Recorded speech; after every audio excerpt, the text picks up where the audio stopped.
fans of Team Inspiration, All Inspiration. Yikes, I messed that up. This is FalconPaladin. I'm here with gdoggcasey, ready to cast a best of 5 Heart of the Swarm series. It might change into Legacy of the Void a little bit on, but Blizzard extended their maintenance of Legacy of the Voids, so we're going to keep checking it, and if we're going to switch over to Legacy of the Void, we will let you know. How you doing today, gdog? I'm doing great. I've been looking forward to this for quite a while. I've actually never casted GM quality players before, so this is going to be pretty fun for me. A little bit disappointed that Legacy is down right now, but I know more about HOTS, so I guess that's kind of a good thing. Maybe it's a good thing for everybody involved. Yeah. Possible. Yeah, again, just really disappointed about that. Sorry for those of you that are tuning in to see that Legacy of the Void action. We were really excited to bring it to you, but Blizzard posted a notice that they're doing maintenance today, just earlier today, so we're going to get right into this, and just waiting for the players to get ready. There we go. All right, let's give them a go here. And we'll get started. So this is a TBZ match, which is some people's favorite matchup in StarCraft 2. Just you have a lot of Marines, Marauders, Medivacs, Widowmines, which are the bane of a lot of Zerg's existence. And at the same time, you have the Zerg player trying to get some early pressure with Roaches. Sometimes they go Mutalisk Harass. And if they get to Ultralisks, they do very, very well against Marines, but have a hard time with Marauders. So a lot of tech switching going on if they get into the late game, which is my favorite kind of StarCraft 2. Yeah, for sure. And TVZ is definitely my favorite matchup as well, just because it's always action-packed.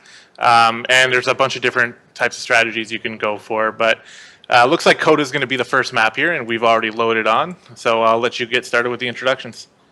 All right. In the bottom right of Coda, the latter edition, we have the Teal Zerg player representing Team All Inspiration. It is Tang. And in the top left of Coda, spawning as the blue Terran player, he is Tom Hanks. All right. So again, early game here, not much going on. Both players just really macroing up. And Tang talking about the ineffectiveness of life and how nothing really matters and hope slipping away. Hoping to get a mental edge on Tom Hanks here. And yep, opening up Supply Depot.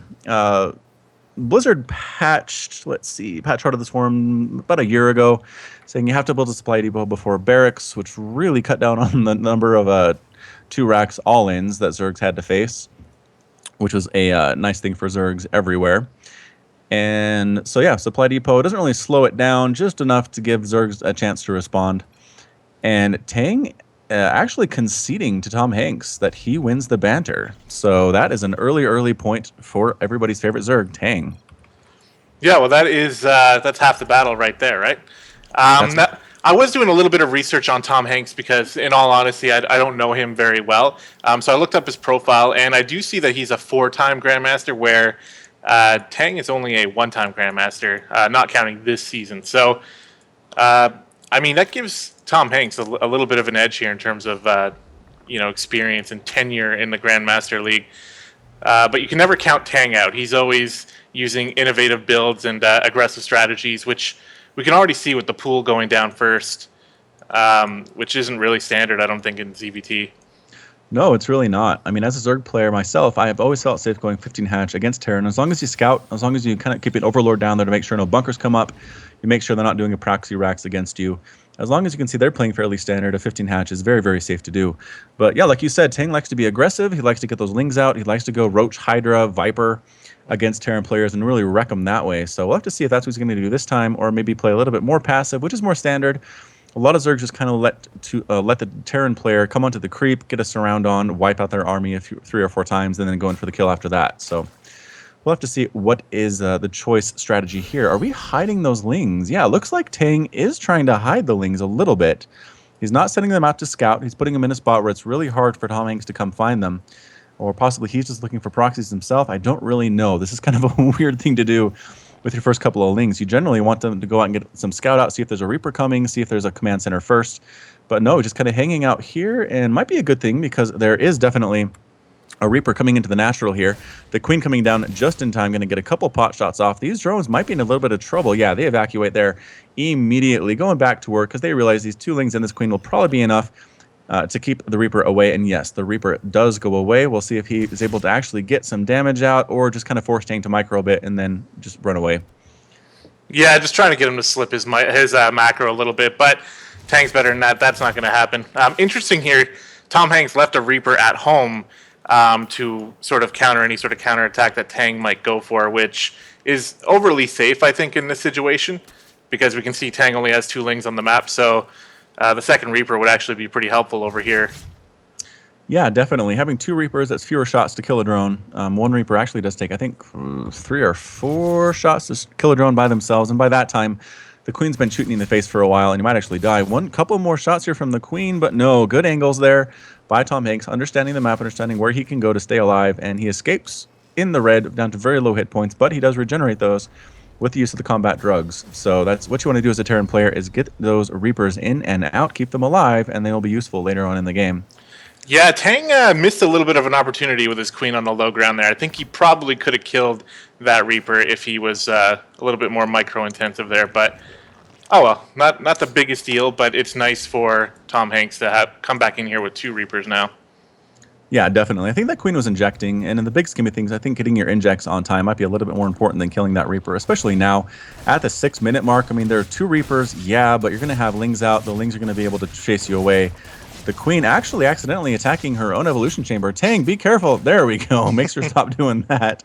Just doing what she's told everybody. Don't get too mad at her. And the Reapers, again, poke in, don't really see much of anything. And Roach Warren is not even close to being finished yet. There aren't actually a lot of Lings out on the field. There are a total of 0 right now. So those Reapers might have been able to get in some scouting, get a couple drone kills. The Queens can chase them, and they're not quite fast enough to kill them straight up. But yeah, it looks like they just wanted to go back and regroup with their Hellion buddies. A Banshee actually in production as well for Tom Hanks. So we are in for some really solid aggression. Cloak being researched for that Banshee as well. And then an Armory being on the way, being built up for our Terran player. So we are going to try to punish Tang here for being this greedy macro played. 46 Harvesters here to 27. And here we come. The Queen's doing quite well against themselves. I don't think there's a transfuse available. No, bringing back the injured Queen, no, but eventually a Reaper does take it down. Second Queen being dropped down from the main to try to deal with this, but another Queen gets burned down by the Hellions. No casualties whatsoever for Tom Hanks. The drones evacuate, but here come the Roaches just in time.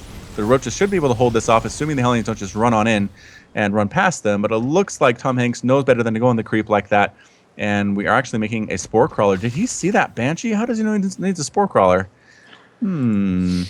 Didn't actually scout it out, but I suppose maybe this is something that Tom Hanks likes to do pretty often. The Hellbat Banshee push is a pretty popular push for sure, but the Roaches being out here is going to be pretty good against this. The Queen has to be careful though, but Spore Crawler in position. The one thing that surprises me here from Tang, as he is going to clean this up pretty easily. Well, actually, the Roach is getting a little low, but that Hydralisk Den is incredibly early. Like, I don't think I've ever got a Hydralisk Den that early. Before +1's even finished. And it's right at the front door as well. I mean, I think it did get scouted there by Tom Hanks. He saw that with the Banshee, so he knows that Roach Hydra is on its way. So that's kind of weird to put it in that particular location. But the Banshee is going to town on that 3rd base. Might be able to kill it, but probably not.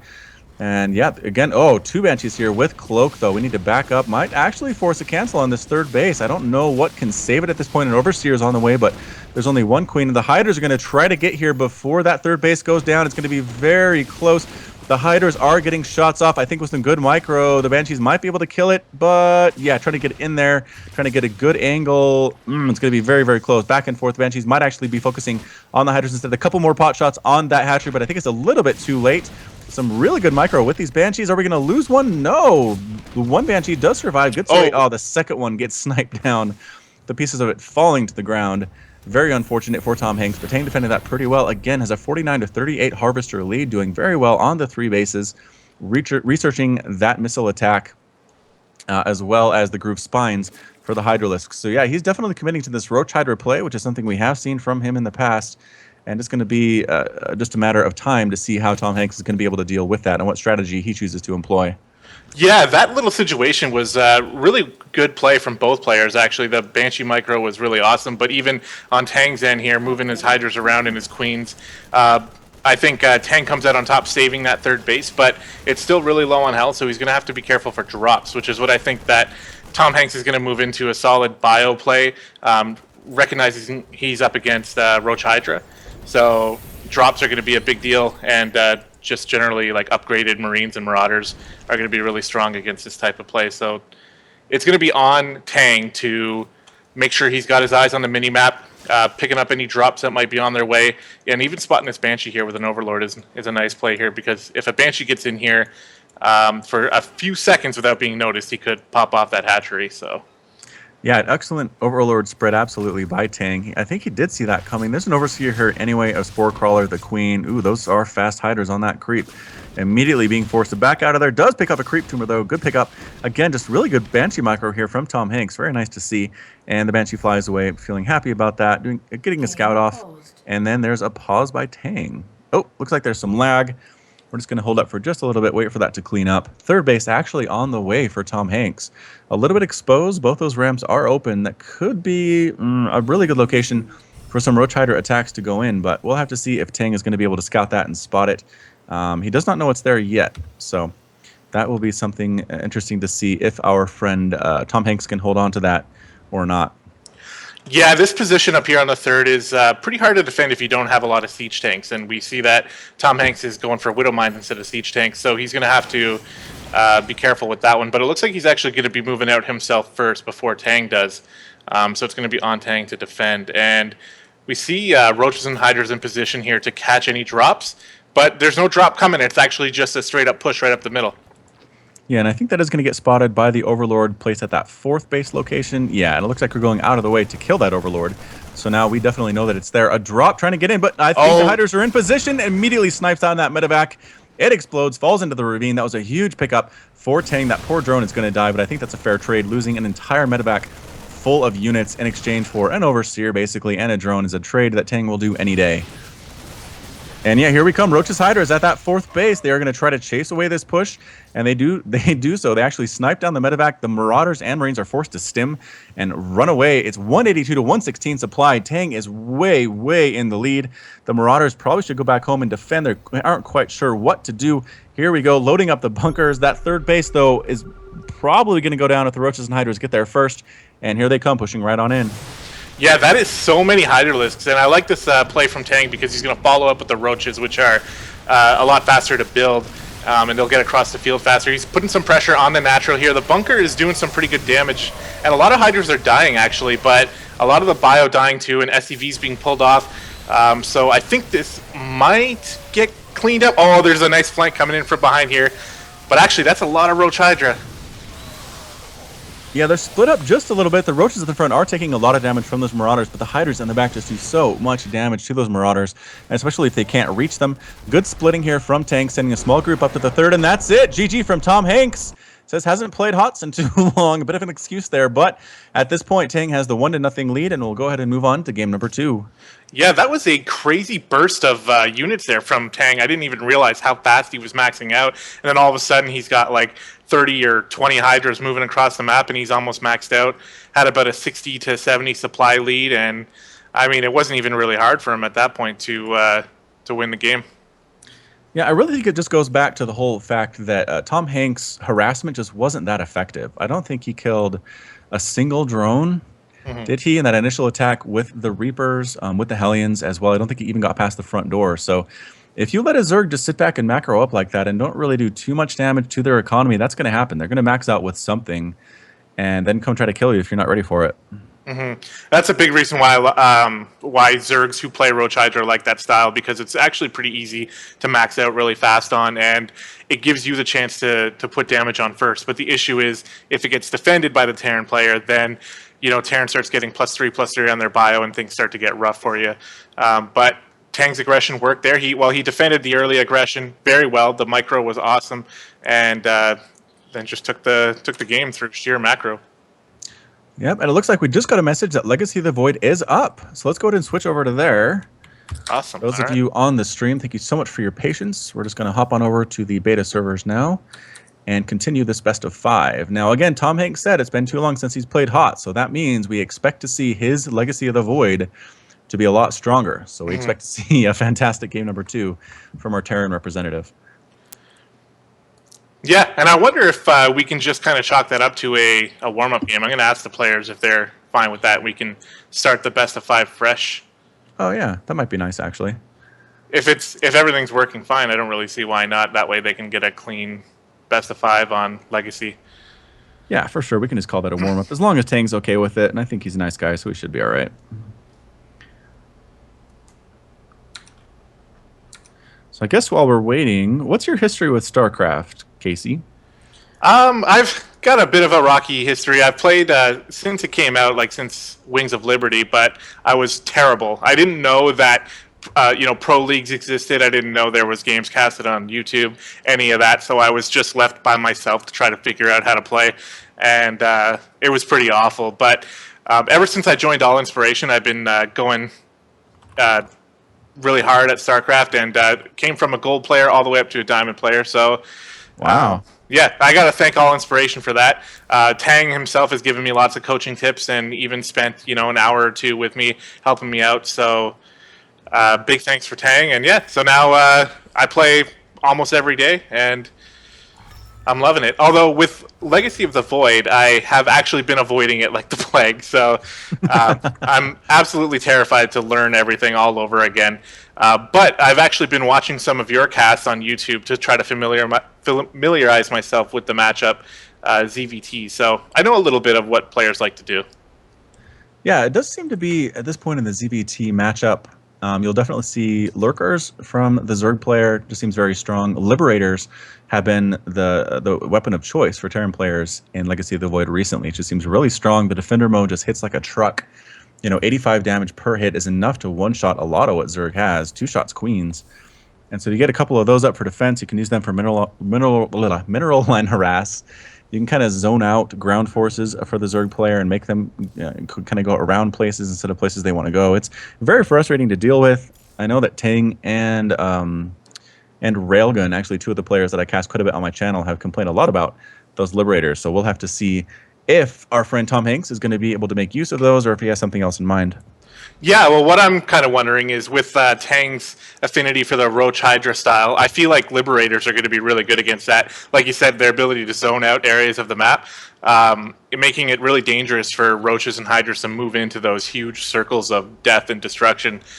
I guess Vipers would be pretty good, though, in that situation. So if Tang can get up to that, then maybe things will be a little bit easier for him. But yeah, Liberators do stack up quite a bit. So the parasitic bomb hits, you get 2 or 3 of those cast off on just a clump of Liberators. You can take them out pretty quickly. So that has been an answer. And what are we doing here? We're trying to figure this out.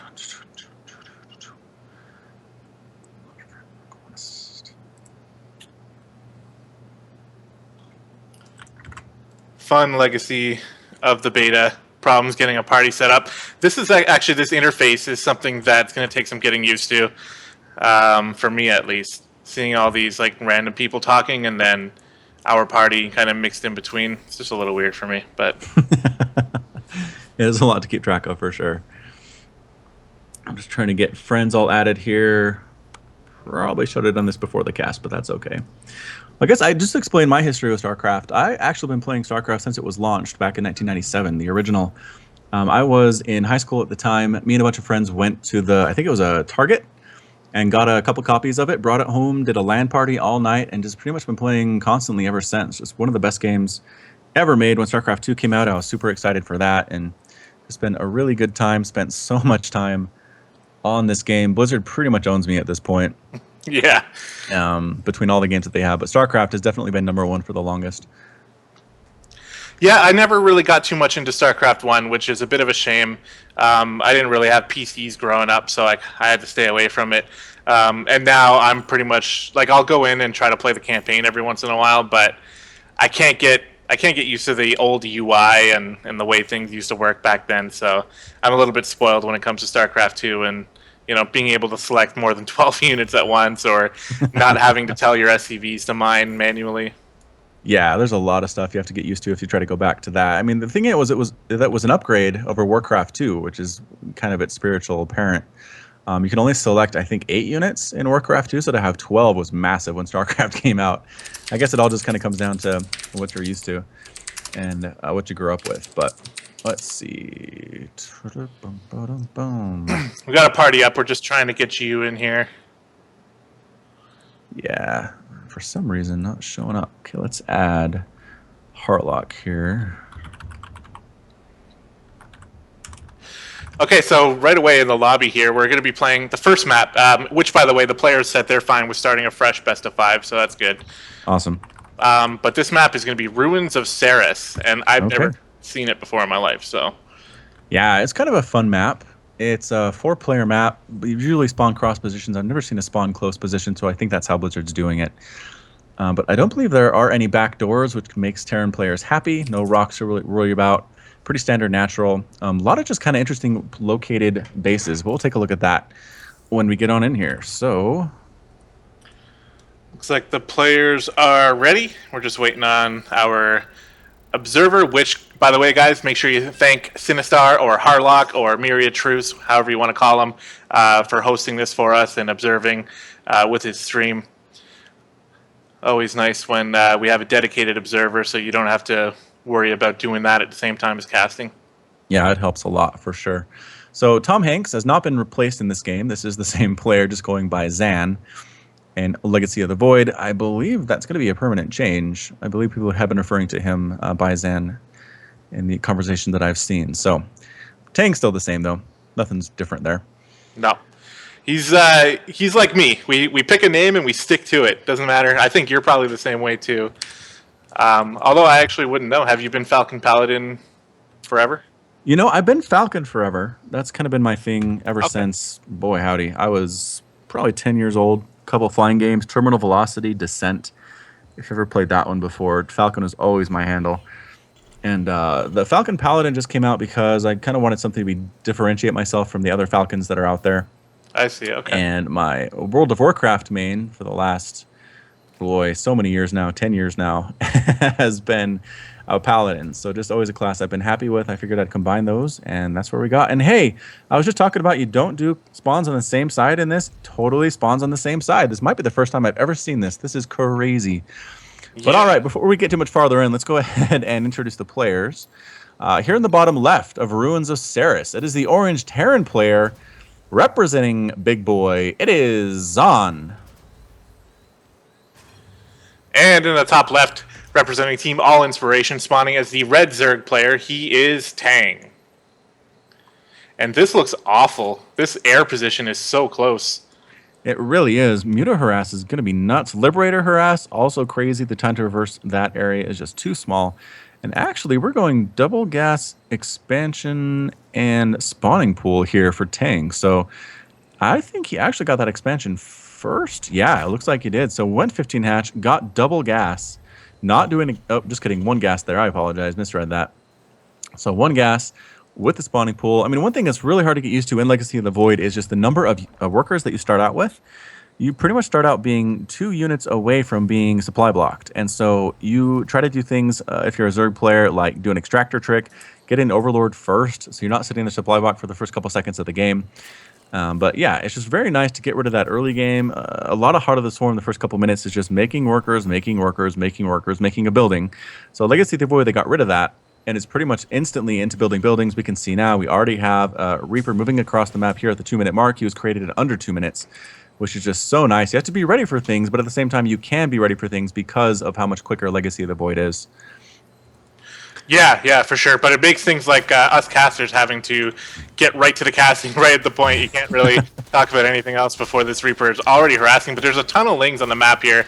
Going to be canceling this bunker, I'm pretty sure. No, he lets it finish. He's going to try to get in. The KD8 charge goes off. The Reaper is able to move the Lings out of the way so they can hop on into the bunker, but the Lings are going to town on it. They take the bunker down.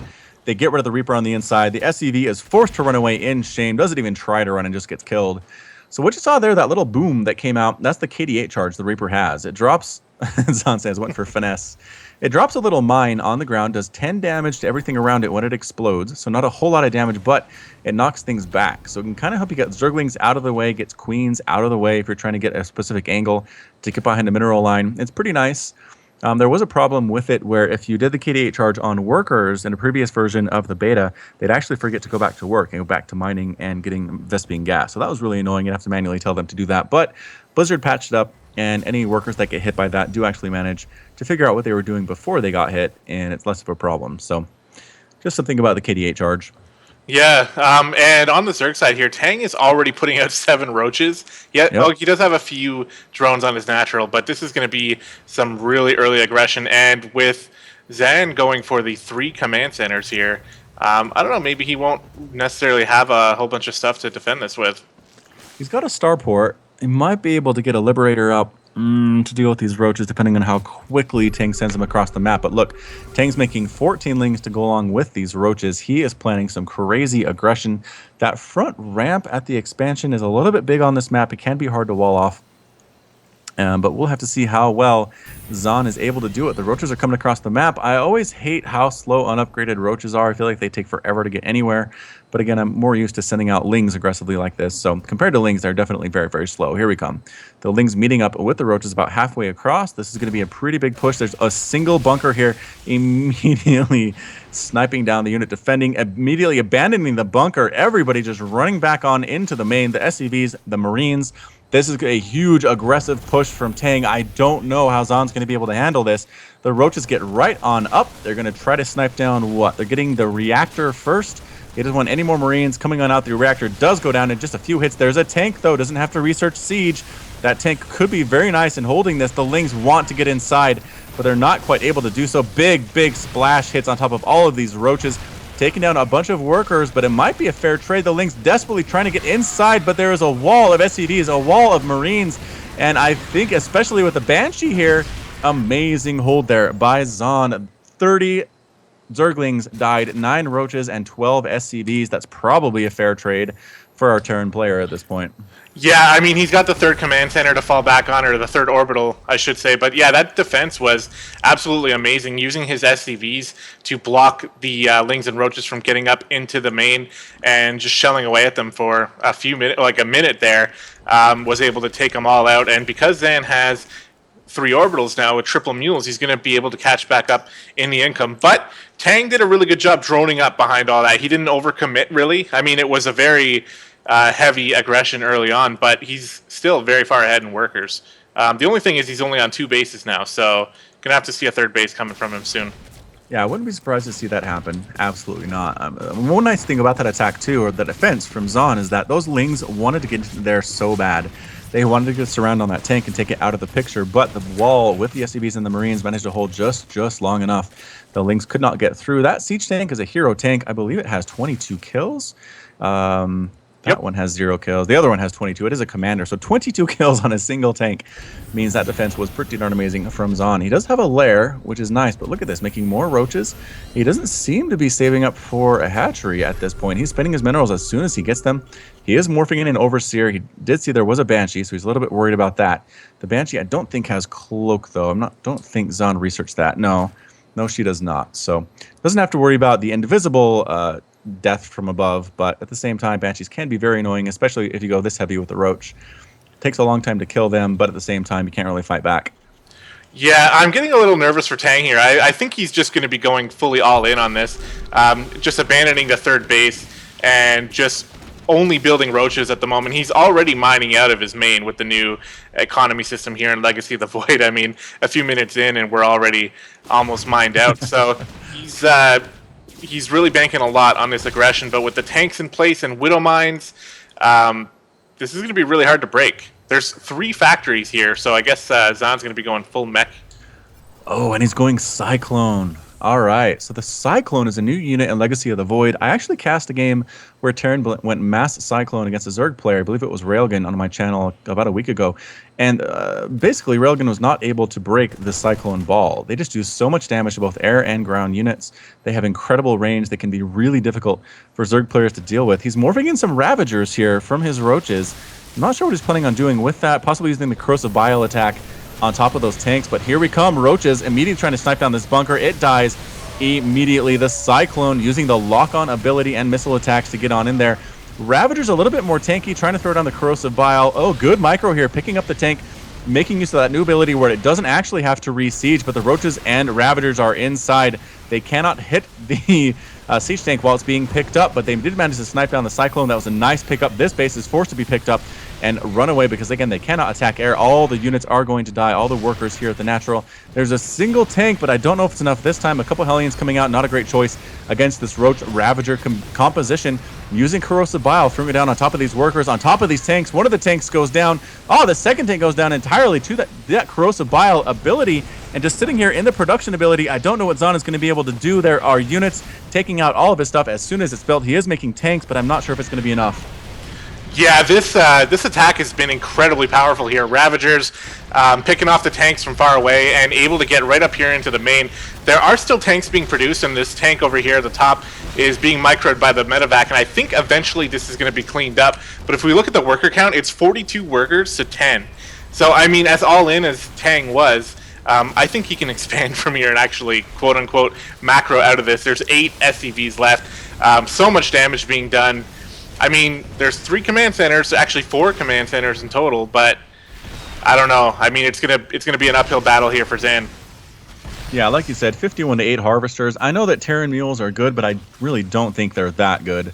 The roaches are still in the Natural, haven't been quite cleaned up there, taking down supply depots. Can't decide what to kill right now, picking up an SCV that was trying to transfer. This siege tank is putting in work. Siege tank has 11 kills. Really can't be touched by these roaches just because of the ability the medevacs have to pick it up. This is being morphed into a planetary fortress. If Tang can get that command center, it'd be very nice for him, absolutely. And yeah, I mean, basically there is a queen here attacking this third base that is trying to be established by Tang, but maybe get a couple drone kills, but nothing too crazy. Those are spore crawlers that are on the way. When those come up, the Banshee will be forced to retreat, and Tang knows that. He's not even worried about it at this point, but it looks like a full retreat from those roaches. Were they able to kill that planetary fortress? A quick look. No. Actually was not. Planetary down, burning down to 300 hit points about. But we probably should repair it. There we go. Pulling the SCB to actually get the repair off so it doesn't burn down and explode. Hellions coming up. Hellion Banshee against this particular composition of roaches can be pretty good, but the spores are here. The Banshees can't really get too far onto the creep without dying and bids a hasty retreat. So again, 55 to 22 harvesters. I don't know that Zahn is officially dead yet, but it's going to be a tough row to hoe. Yeah, I mean, the Natural for Tang is going to start mining out soon, and then we're going to be on about 1.5 bases mining, where the mules, I mean, I think I've heard multiple times casters saying, you know, I know mules are good, but I don't think they're that good. But then all of a sudden we find ourselves in a situation where the Terran player has managed to survive, and like, he's not dead yet. And at this point, like, I like what Tang's doing, getting the 4th base as well, and just really trying to make sure that he's not going to throw this game, because it is really his game to throw. But we'll see. I mean, like you said, it's not over yet. Tanks are still in production. SCVs and mules are going to town, and the income is actually pretty even right now. Tang has a little lead, but Zan's going to catch up soon. But yeah, mule, good unit, absolutely. And, you know, saying that, in my estimation, from what I've seen, I have done many a Zergling Baneling attack where I've killed most of everything the Terran player has, but then leave them alone for 5 minutes, and suddenly they're back in the game. So absolutely, I can understand how that works. You can't count a Terran out dead until they're actually dead. Making more Ravagers, making Infestors, and Corruptors is Tang. So I think the Corruptors are mostly to take out those Banshees. They've been pretty annoying. There aren't many of them. I think he just made 3 or 4 Corruptors, not too many, but more and more factories being produced by Zahn. And here we come, the Corruptors being used against these medevacs. A little bit faster than the medevac does manage to take it down. That's a nice pickup, and the Banshees are going to try to drive this away, but the Corruptors are here. A couple volleys are enough to kill it. Banshees are faster than Corruptors. They need to actually get in there to get that battle. There's a single tank, 2 tanks, and a planetary fortress. I'm not sure if the number of roaches and Ravagers here are enough for Tang to deal with that, but good repair coming up on this SCVs. You don't see the repair used often enough. Oh no, Rallying Roaches getting a few free pot shots off on those siege tanks from Zahn. The Infestors managed to stay outside of that range and group up with the rest of the army. Yeah, this is going to be an interesting attack here. Tang, I think, is going for it now. I don't think he wants to let Zan have too much more time to macro back up here. The Infestors, I think, are an interesting choice against all the tanks. I'm not too sure how well they're going to work out. But here we go. Roaches, Ravagers coming in. Infestors going to follow up. The tanks are going to town, but there's so many Roaches and Ravagers here. I don't know if it's going to be enough. Yeah, the big thing here is the planetary fortress. It can do a ton of damage. The number of SCVs repairing is going to be very, very important. pretty much that's all that's left at this base is this planetary. The Ravagers hitting it with everything they can. The Roaches hitting it as well, finally choosing to focus down these workers to get them out of the equation. Oh, all the Corruptors die, though, to those missile turrets. A little bit of a sloppy play there from Tang. Bringing in Hellions, trying to deal with this Ravager Roach composition is not going to be enough. Infested Terrans popping out. They are terrible in Legacy of the Void, but hey, why not at this point? The Planetary Fortress does end up going down. It took a lot of Zerg units with it, though. But taking down this base was huge for Tang, and coming back into this game, 58 to 33 Harvesters to really kind of salt it away. A couple tanks at the top, but at this point, Zon is basically contained. He can't really push out. He can't take another base without Tang being ready for it. Zon needs to make something happen and make it happen soon. Yeah, he's on one mining base at the moment. He really needs to get a third base mining, or a second base mining. It looks like he's going to be trying to do that, but so much damage coming in from Tang every time Zon starts to feel somewhat comfortable. And now with the Greater Spire coming in and a lot of Corruptors being made, I mean, once Broodlords hit the field, it's going to be all she wrote. Like, I really can't see. There's no Viking transition really. He can't afford to make Vikings even if he wanted to. So. I mean, I think this game is definitely on an actual counter now. Yeah, that Crater Spire takes a while to morph. It started a good couple minutes ago, making a lot of Corruptors in preparation for those Broodlords. You don't see Broodlords a lot, but when you do, they're pretty fun to see. More and more tanks being produced. Zon basically anticipating a ground army from Tang. Might be caught off guard by this Greater Spire. He hasn't really scouted much at all. It's a game. I'm not even sure if he knows how many bases Tang has right now. And no, he can actually see 2 of them that Tang has. So he might have a bit of a sense of false confidence, though at this point I think he knows that Tang's probably expanded all the way across the map, and at this point he just needs to make something happen, or he's just going to die. Yeah, I mean, he's even getting Hellbats out here, which is not going to be the answer to to Broodlords, sorry. And Broodlords are being morphed in now. And like I said, we got a timer on this game here. As soon as these Broodlords go to town, I think we'll see a GG pretty soon. Yep, so the Broodlords are popping into existence one at a time. They're going to start moving in from their siege range from above, unable to be hit by anything that can actually touch them from the Terran army. There we go, immediately sniping down an SCV, taking out a missile turret, going after those tanks, in particular the Hellbats trying to burn down Broodlings, but it doesn't really help when more and more are coming in. That's it, like you called it, GG from Zon as soon as those lords showed up. Yeah, so that was an interesting experience there for me to start casting my first Legacy of the Void game.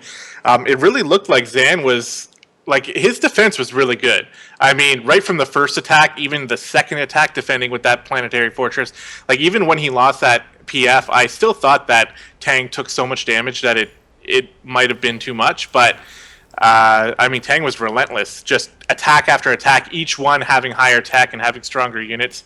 But something funny to note is that neither player had +1 anything. It was literally just roach speed and something else, but it wasn't any of the general upgrades we see. Yeah, that was interesting. I did see that basically no upgrades were used at all for Zon, which is something that's kind of weird, especially against Zerg. Upgrades are really, really good. So maybe we'll have to see if he makes a change here. Our Orange Terran player, we are back in the lobby for game number 2 with Tang holding a 1-0 lead. And let's just make sure everybody knows that we're ready to go. All right. So now that Zan has been punished by that huge aggressive play, I wonder if he's going to make any sort of variations to his play. Like, I think that some Liberators might have been pretty good there. Yeah, absolutely. I mean, Terran players who want to win against Zerg and Legacy of the Void generally at least get a couple Liberators at some point. But just because they can hit air, they can hit ground, they're a really good answer. Corruptors do handle them fairly well at this point. We'll have to see if we see more of that from our Zerg players. But before we get there, we have to introduce our players. In the top rightish of Orbital Shipyard, we have the blue Zerg player. It is Tang. And in the bottom leftish, we got the orange Terran player representing BIGBOY. He is Zan. And that was a very fast gas coming out of Tang here. That was crazy. First thing he did, immediately goes down the spawning pool. Like I said, you just have the money and might as well use it. I think we're planning on some aggression here, absolutely. Maybe some speedlings out before Zon expects them, even in Legacy of the Void. Zon is definitely walling off, so I mean, he's going to be ready with that wall before any number of lings get there, but he can probably deny an expansion with those speedlings, or at least have map control, which is really nice as a Zerg player. Yeah, I wonder if Tang's going to do any of that Overlord dropping speedlings type strategies here that I've heard so much about, but haven't actually seen too much of. I think that'd be pretty cool to see. Yeah, I mean that's something that's really frustrated Terran and Protoss players that I've seen in Legacy of the Void is the ability to get an Overlord and drop in Lings right past your wall. I mean, Lings are fantastic in the early game. It's just that walling off pretty much makes them null and void. But if you just bypass the wall like it's not even there, they can wreck everything that you have, make you quit, make you cry. We'll have to see if Tang has that in mind here tonight. Yeah, he does have the speed already coming, and he's left guys in gas here. He's still mining 3 drones on gas, so he's got further tech in mind. It could be Banelings, it could be that Overlord drop upgrade, could be a fast lair. We'll have to see. But he hasn't even got a natural yet, so a lair would be a little ambitious, I think. One base layer would be kind of crazy. So that Overlord's making his way across the map. Based on his angle, he'd have to kind of drop into that safer natural position that's behind the base here on this map. There's no way to access this as Zerg unless you drop or go through the front door. So dropping Lings there could actually catch Zan by surprise. The Overlord's on the way, but man, it's just so slow. Baneling Nest is popping up now for Tang. He's going one base Baneling bust. That is insane. I haven't seen that since Wings of Liberty, I don't think. That's definitely a hilarious strategy here. And I mean, it could really catch Zan off guard, especially with him already building that command center on the low ground. If he goes for a third, which look at this on the map, we can see Oh, he is building a third command center. So he's got 1 barracks, which is building a reactor. So no Marines coming out. As soon as this Reaper spots this, he's going to be scared. We can see the bunkers already coming up here. yeah, bunkers are being constructed. Immediately going to pump out some Marines as soon as that reactor finishes. And yes, there we go. Marines being built, but here comes the Overlord, and it might just be able to drop in past these bunkers. Getting behind this wall at this point would be huge. It looks like we are not actually going to see the Drop Lord morphing in the Banelings, going to try to break this down. This is exactly what Zahn needs to do, though. He needs to get bunkers up. He needs to get extra buildings up, build whatever he can to make this wall as thick as possible. There we go. Throwing down another bunker, possibly getting something behind that barracks might be nice, but here come the Banelings moving right up the ramp, going after the reactor. And can we take down that bunker? No. Yes, the one bunker does go down. The Lings get a full surround on these Marines. Both of them die immediately. The Reaper tries to jump in as well. Can't do anything. The Lings are inside the Terran base. There's really nothing left here for Zahn at all. He has a Reaper and a Marine. The Lings going around immediately, going after those SCVs in the mineral line, going to take them down one by one. They're not even going to try to run away. I think Zahn recognizes what's up. He's re-walling, but man, this many Lings inside your base, there's just nothing that you can do trying to rebuild those bunkers. The Lings are going to have nothing of that. They're not going to let that happen, absolutely. The Marine ends up dead. The SCVs building the bunkers end up dead. There are a few units inside that other bunker at the top side. Might actually be enough to stay alive. Oh, Tang actually got a little bit sloppy there and lost all of those Lings. So, once again, Zahn is down to 3 workers, and it looks bad for him. But anytime you do a big one base all in like that as Zerg, it can actually come back to bite you if you don't completely kill the Terran player. Yeah, I mean, I have no idea what's going to happen here because that was so much damage coming out of Tang. I mean, Zan has that 9 supply. He doesn't even only have 9 SCVs. He's literally at 9 supply. So even building orbitals is going to be hard for him here. Some discussion about lag. Yeah, I didn't see any lag. The first time we paused due to lag, I did see it that time, but I don't know. I mean, like you said, with the one base play, it's pretty tough to macro out of this for Tang as well, but I think it's safe to say he did enough damage. Lucky for Zan, though, he does have 3 command centers, and all 3 orbitals are now finished, so the mules are going to be pretty good. Yeah, looking at that income tab right now, it is actually in favor of Zahn. His mineral income is more than the Zerg player with 9 harvesters than Tang is with 23. So, again, mules super, super good in production. More SCVs. Actually getting a factory now. Might be going for more of that mech play. And a single Marine, just to make sure he doesn't die anything too crazy right now. But I think he knows that Tang, having failed in that first attack, is not going to follow it up with more, because just sticking on one base after a failed all-in is just asking to lose.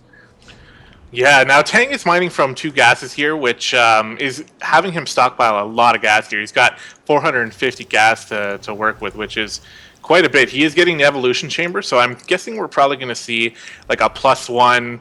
I'm expecting a lair to start any minute now, but I guess he's just skipping the lair. So we might see like a +1 Roach Bane bust, which I am a huge fan of that play. But I like it even better when it comes off a lair and you have Roach speed and Baneling speed too. But that's what I'm expecting to see here, and I think that it's going to be pretty hard to kill Zan with that type of play with the bunkers up here at the front.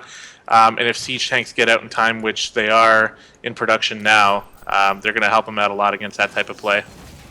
Yeah, it looks like Tang is now getting a lair, so he wants to have that. Like you said, Roach speed and Baneling speed makes both of those units so much more effective.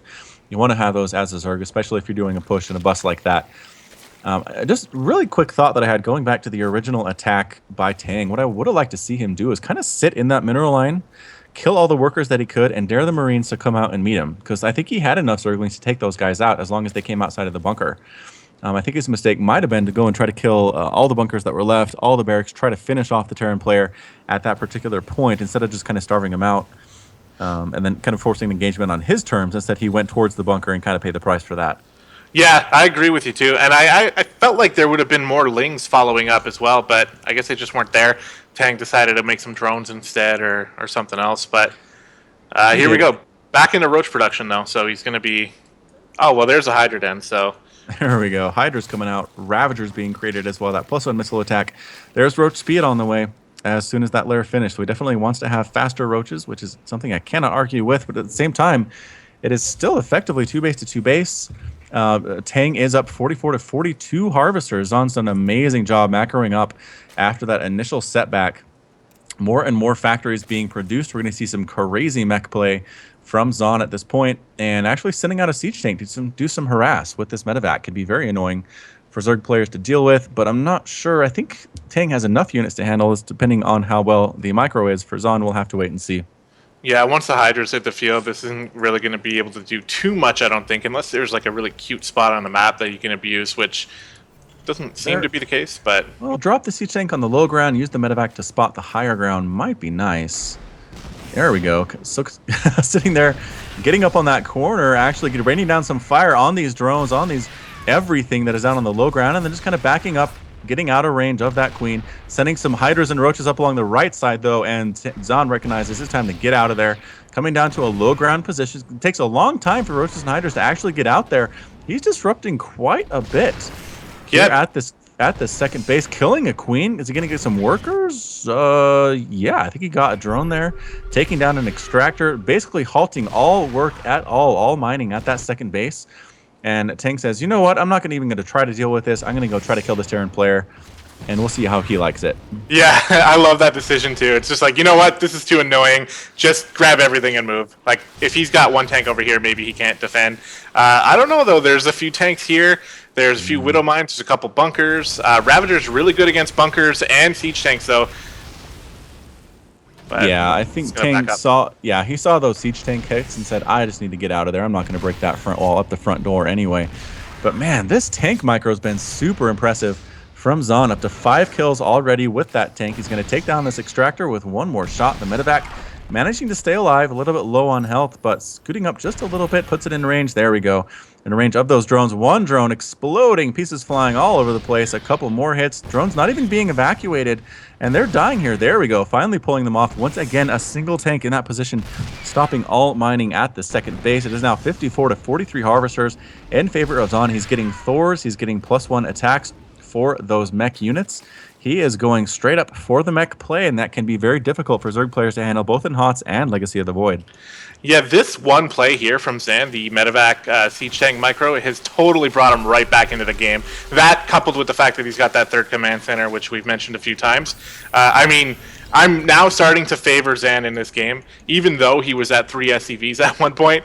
I think he's in complete control here, and this one tank has been causing so much distress for Tang. I mean, if he had one air unit, like one Mutalisk, he would have been able to clean that up. But with no Spire in sight, this is what Roach Hydra is bad at, defending this type of play. So the third base coming up for Tang is going to help him out a little bit, but I'm not sure what his follow-up is. Like, what's he going to do? Just make a lot of Roaches and Hydras and go with that? I don't think that's going to work against this siege tank heavy play from Zan. Yeah, that is a lot of siege tanks. Blinding Cloud is pretty good. Dropping that on top of the tanks can help you with the Roach Hydra. I think a couple of those might be able to get him in a good position to take out that mech army, but... No infestation pit, though, so it's going to take him a long time to even get up to a hive. Yes, that is a true fact. It will take him a while to get there. So I'm wondering, oh, it looks like he wants to be aggressive. He's going out with the roaches, with the Ravagers, and let's see what the upgrades are on these guys. +1 missile attack, no armor, which is kind of a problem. Roaches do a lot better against tanks if they have that +1/+2 armor attack. Widowmine trying to come up here and harass, does get picked off by the Hydralisks and the Ravagers. Unfortunately for him, going to try to break down these back walls, possibly. Is that Reaper going to scout this out? Yeah, Reaper goes to the corner, sees what he can see, does see this attack coming, and it's going to take a while to take down those rocks. I think the Siege Tanks are in pretty good position as they stand. They probably don't need to be moved. There we go. A fourth base now coming up for Tang, our Zerg player, always expanding as he attacks. Very, very smart play. We're kind of split up. Roaches, Hydras, Ravagers right side. Roaches, Hydras, Ravagers left side. Are there any Overseers with this army, though? Yes, there's an Overseer that's going to come in, but taking some hits from those Thors, a couple of volleys. Are we going to... Yes, the Overseer actually goes down. Tang walks right over those Widow Mines. He does not care. Cyclone at the top of the ramp. It's a pincer attack. Trying to come in with the Roaches and the Ravagers at the backside, taking down tanks as best he is able to do so. The left side got cleaned up really fast, though, and so does that right side. Yeah, yikes. That was a disaster for Tang. Yeah, absolutely. And now, I mean, Tang can just pick up and go, right? And I think that's what he's going to do here. Knowing that Tang has expanded to a fourth base, is Hellion very well placed, spotting out that fourth. And yeah, that is definitely true. Tang has to be very scared here. I'm pretty sure, like, again, there's still no infestation pit, is there? So, what can he do at this point?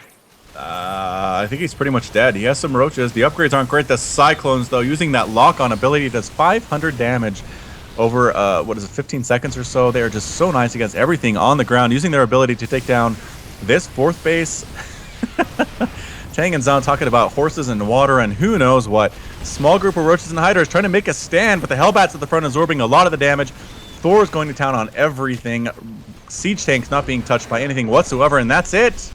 Tang calls the GG. Zan has tied up this series 1-1. And there we go. Once again, the power of mules really helping Zan out in that attack. And I think you were right. Going back to the start of that game where Tang sort of decided to attack that bunker and he lost like 8 to 9 lings. Oh, it looks like Zan has to step out, so we're going to be taking a short break here. But I think, like you said, if Tang would have just stuck back by the mineral line, maybe just hit the command center a little bit, move down to the natural, just clean up all the SCVs even, then he may have been in a lot better position. I mean, it's hard to be in a better position than taking your Terran opponent down to 3 SCVs, but with those lings running around in the main, it would have been a little bit better for him. But Zan showing that he has the fortitude to stick it out and came back and absolutely demolished at the end of that game. He really did. I'm not sure that Tang scouted that properly. I don't think he knew how many tanks there were. I think when he lost that Overseer and just kind of walked right over the Widow Mines, that was probably a mistake. He should have backed out, maybe held that map control, gotten his army up, maybe teched up to Vipers as soon as he could, teched up to a Hive. But in the end, he kind of threw away his army, didn't get much value for it against the mech, which is exactly what the mech player wants you to do, is run armies into the meat grinder and kind of lose them. So played into Zan's hands there, and we're going to move into a game 3 in just a second. Yeah. And I'm going to step away for just a minute to grab a drink, but I'll be right back. Okay, cool. Well, with that, then, Harlock, do you want to take us out to a quick break? Do you have any sort of setup to do that? Okay. Well, we'll be back soon, guys. I'm just taking a quick break.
Welcome back, Team All Inspiration fans. Thank you for joining us after that quick break. The best of 5 Legacy of the Void show match is currently tied up 1-1 between Zahn and Tang. So for you Terran fans and for you Zerg fans, there's an equal chance that your favorite race will win. So stick with us. All right, so Zahn talking, I guess I wouldn't say trash, more self-deprecation in chat here. Says, time to see if lightning strikes the same spot twice. Maybe talking about his win there in game number 2. But yeah, like we've seen, Zahn going from 3 workers all the way up to a win is just impressive for any Terran. I don't care what level you are. Yeah, absolutely. And I mean, it really shows for Zahn's style of play. He's obviously a macro Terran, excuse me, which is a pretty classic matchup going up against Tang, who is obviously a aggressive Zerg. So here we are loaded on the map, though. Let's get started with player introductions. Excellent. In the top left of Laralat Crest, we have the red Zerg player representing Team All Inspiration. It is Tang. And in the top right corner, representing Team BIGBOY.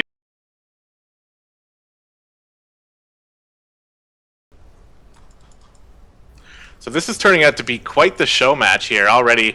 It looked like, after watching that HOTS game and then the first game of the Legacy of the Void, it looked like Tang was feeling pretty good and maybe going to dominate. And I mean, even the beginning of game 2 where he put on that huge aggression with the one base Baneling bust. But Zan really pulling it back here. So I'm really excited to see how this is going to turn out. Yeah, back from the dead, Zombie Terran. That's what I'm going to call it. Yeah. So it looks like Tang actually going for that hatch first play. Does he have... Yeah, goes hatch first against Terran, which again is more standard. Less aggressive than we expect from our Zerg player. Sending out an SCV to scout. This is not something I see a lot in the replays that I cast.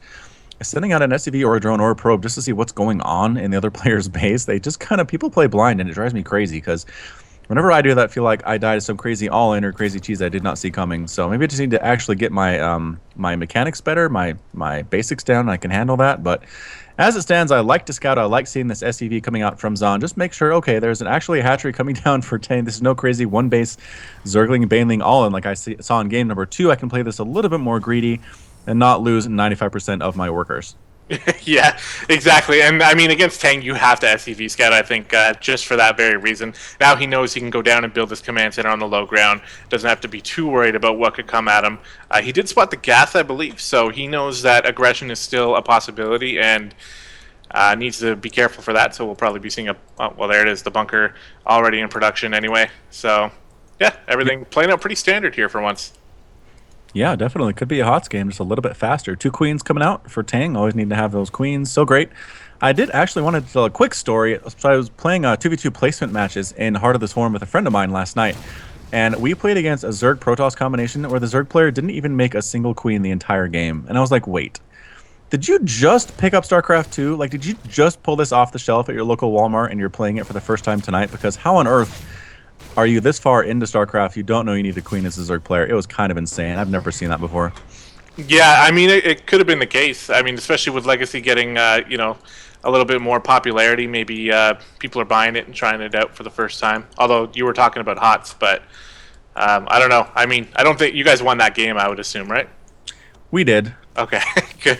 The Zerg player went mass slowling into single Mutalisk, so... yeah, it was kind of sad. It made me sad as a fellow member of the Swarm, to be honest. But anyway, back to my here, Bronzy days. Yeah, exactly. So back here, Reaper doing a good job actually killing Lings, preventing this third base from going down for Tang when he wants it to. He needs Speedlings to actually put this down, or send a Queen over there possibly, but that will take forever because Queens are so slow off of that creep. Speed just about to finish for Tang. He might make a couple of Lings just so we can actually take that third, but... He's not making any Lings. Is he just... There we go. Planning on the third base instead at a position that's a little bit less ideal. It is farther away from the Terran, though, so maybe it's kind of 6s at this point. Probably doesn't hurt Tang as much as I'm thinking. Baneling Nest going down and Starport, as well as a Tech Lab being researched for Zahn. Yeah, so Tang is completely switching it up here, which I really like. Still getting the Roach Warren, which, I would be... very surprised if Tang decided not to get a Roach Warren. Oh, and actually canceling the Baneling Nest there. Ooh. So the Reaper came in and Tang canceled that Bane Nest. Interesting. Did he cancel that right in front of the Reaper's face? I think he did. I'm pretty sure that Zahn saw that. All right. Well, on the other side of the map, we have a little bit of a switch up too, because we don't have a third base coming out of Zon yet. So maybe this time he's going to be looking to put on a little bit of pressure, knowing he's up, or knowing he would have been up against a 3-base play. But with the fact that Tang moved this third base down here, I actually think that Zon might not have guessed that he's done that. So he might think that Tang is actually only on a 2-base, and there's the third command center. So maybe I'm just a little bit too fast. Yeah, it looks like we are getting cloak for the Banshees, which means you want some harassment. That's what your plan is. It's not going to be part of your main attack. So I think he is planning on getting something done with these Banshees. A lot of roaches coming out with those Lings. No Ravagers yet, I don't think, on the map for Tang. Does he have any Ravagers? No. Just 10 roaches. This is kind of a slow push, to be honest, with these roaches here at the 5-minute mark in a Legacy of the Void cast. Or a Legacy of the Void game. I mean, basically, we have Banshees out, we have tanks, we have a bunker. I'm not sure what the plan is here. Bathing Nest now being replanted for Tang. I think he does want to get something done, but I just don't know if he can break this wall. I don't think he wants to make that same mistake he made in game number 2, where he lost his whole army and then the counterattack killed him. So maybe he needs to be a little bit more careful here, but he's got 36 Lings in production. And that Bathing Nest, he wants to kill Zon so bad right now. And with only one siege tank here, he might be able to do it, especially if he can mix in. Sorry. What happened? Yeah. Well, there's a Banshee here actually attacking here at the main base of Tang. Banshee does have 2 kills, trying to snipe down Queens. Stopped all mining in the main entirely. We are super oversaturated at the second base. Banshee just basically killing everything, taking out a Queen. That was a huge, huge pickup for Zon, getting that in there now that she's cloaked for no reason whatsoever, I don't think. And there we go. Tang's going for it. He's coming right up that ramp. The Banelings are a little bit stuck, but we get a full surround on that bunker, going to town on this tank. Are we ignoring the tank? We're kind of ignoring the tank. There we go. Finally taking down the bunker, died. The tank on the high ground trying to snipe down what it can, but it's only one single tank. I think we're going to lose the natural here. Zon has pretty much the main base of Tang on lockdown, though, so this is a bit of a tit for tat at this point. Hellion on the low ground for some reason. No Baneling Nest, can't really break into that main base, but we can actually take down the engineering bay. We can get rid of SCVs. We can get rid of supply depots. Slowly being whittled down by this defensive Banshee, though. She has a lot of kills. She actually has 15, 16 kills now. And finally, Spore Crawler pops up here. Queen pops up, drives away the Banshee from the main. Tang is able to actually mining piece in his main base again. All the SCVs dying. I'm not sure what Zon was thinking, sending those SCVs back down to their deaths. Supply depots getting taken down. Not quite supply blocking Zon. It would take, I think, a lot more to do that, but at the same time, super annoying. At this point, 42 or 43 to 32 harvesters. We'll have to see if Tang can follow this up with a win.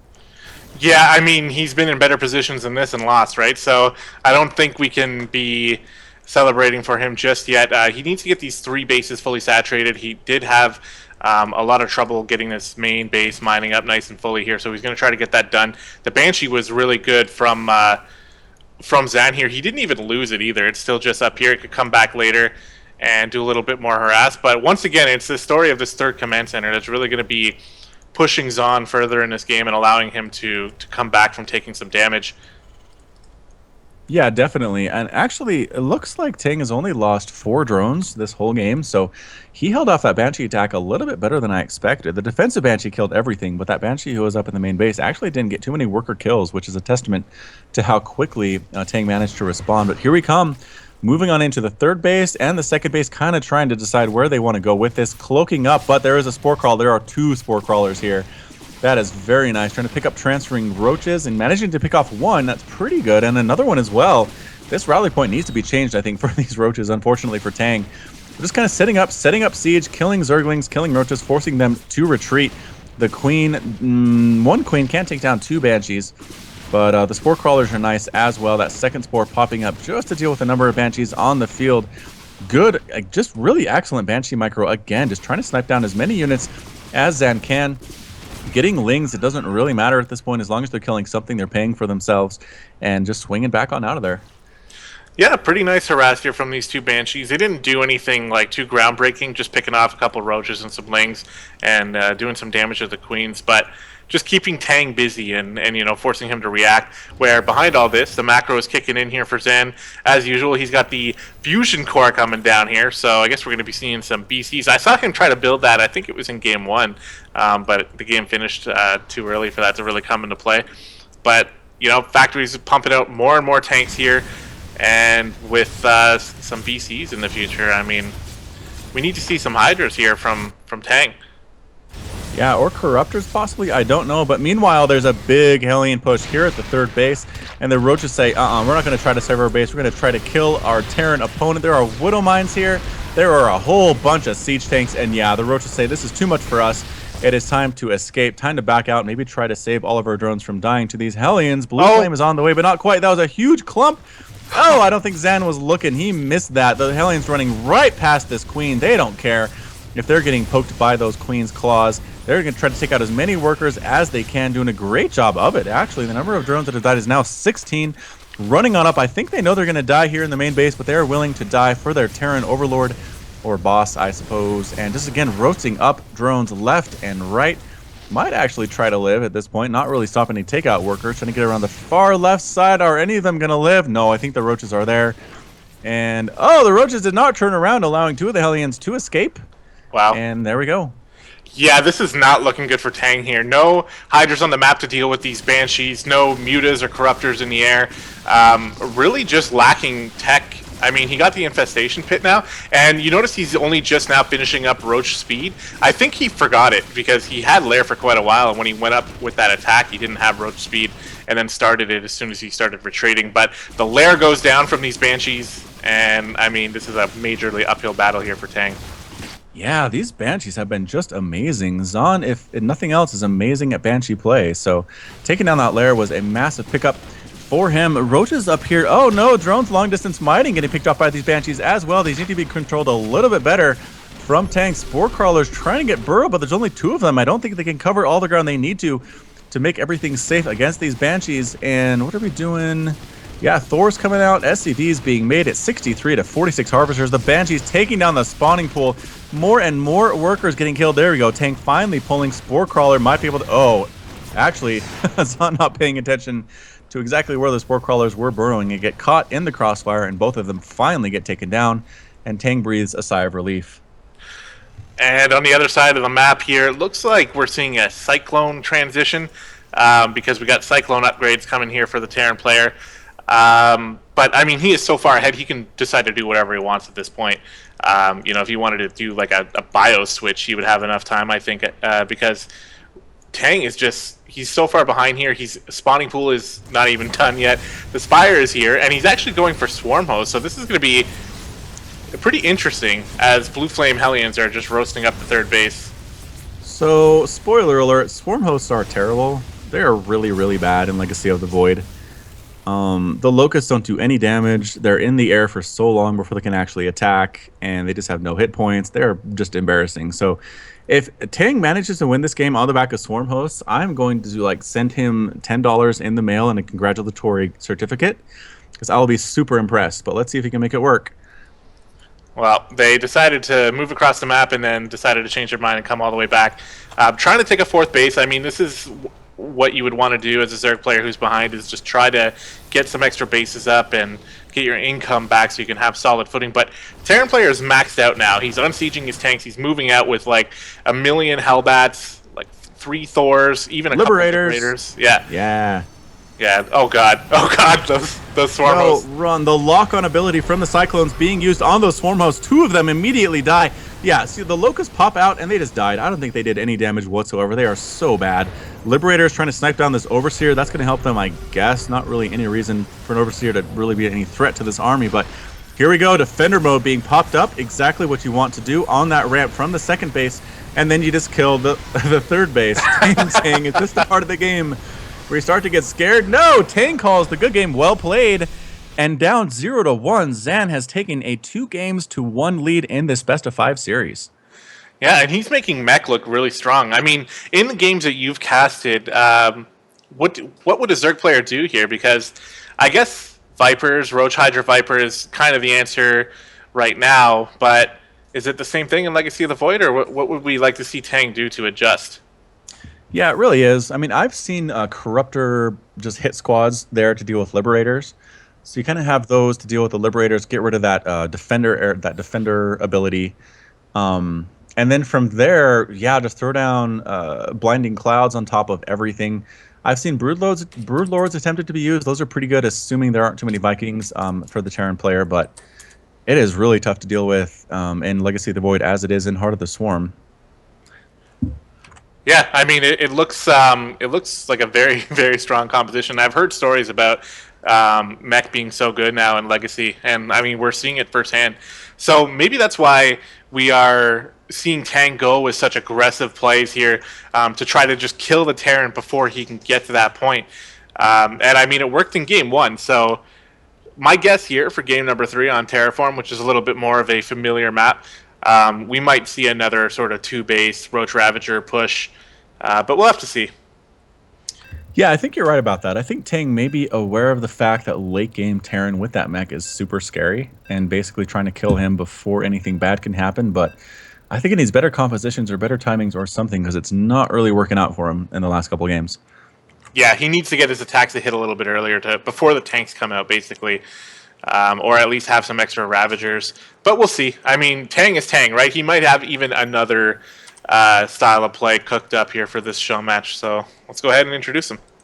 Excellent. In the top left of Terraform, the latter edition, we have the red Zerg player representing Team ALLIN. It is Tang.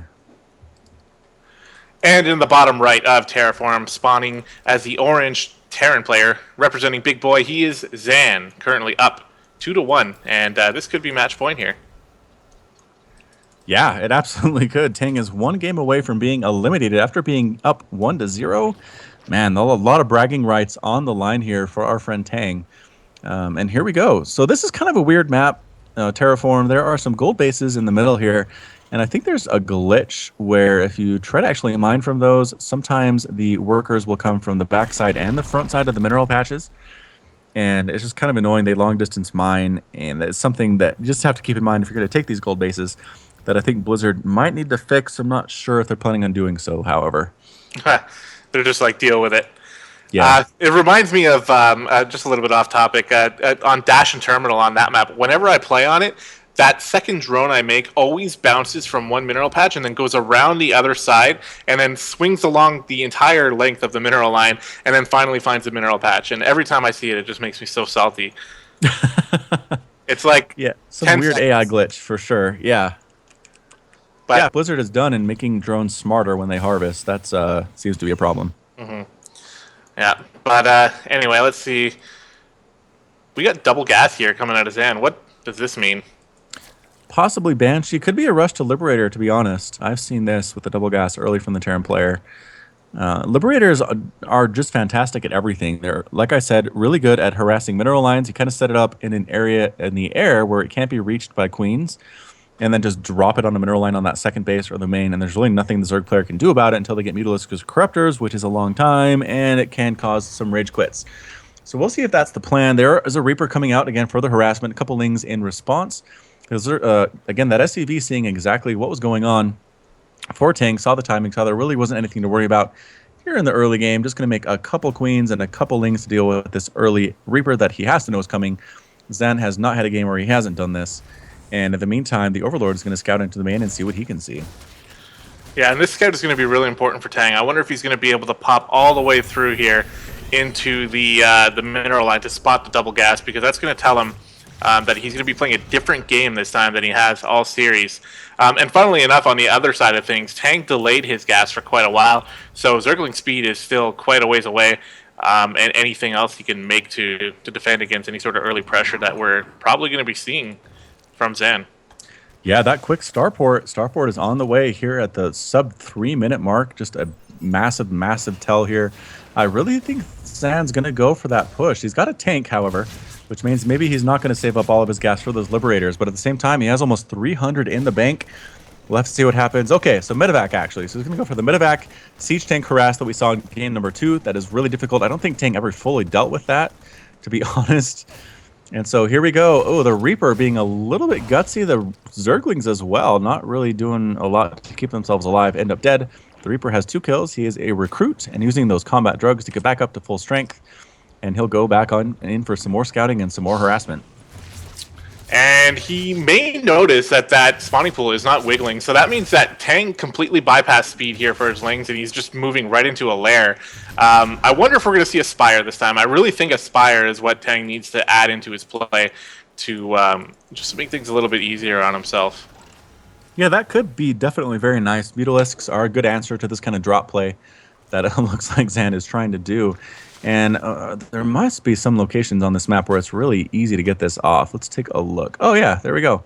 So right on this high ground, it's in range of the extractor. I don't think it's actually in range of any of those mineral mining drones, but there we go. Drop it on the low ground. The queen comes right over. Going to try to snipe down. Get that medevac. Get the medevac. There we go. Going after the medevac inside that circle where the siege tank can attack it. 2 queens now.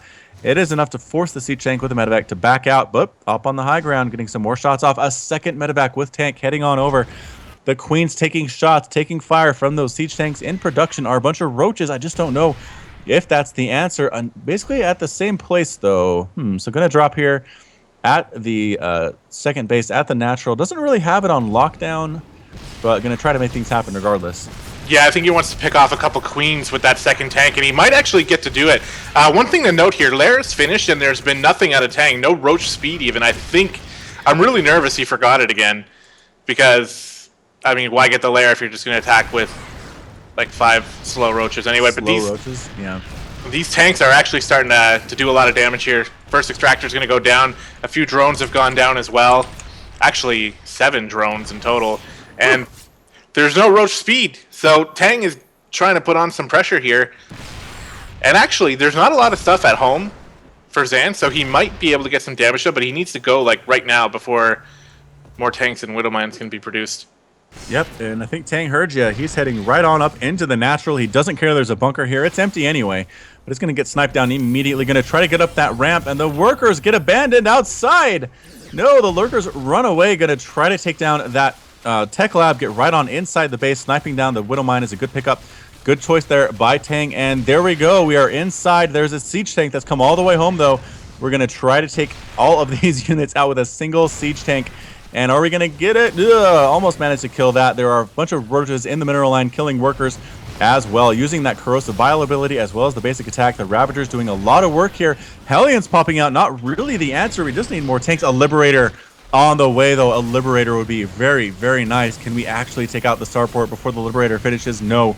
Tang is not focusing on it. There are so many things dying here in the Terran base. Supply depots being smashed down. Liberator just about to finish. It does not to research that defender mode.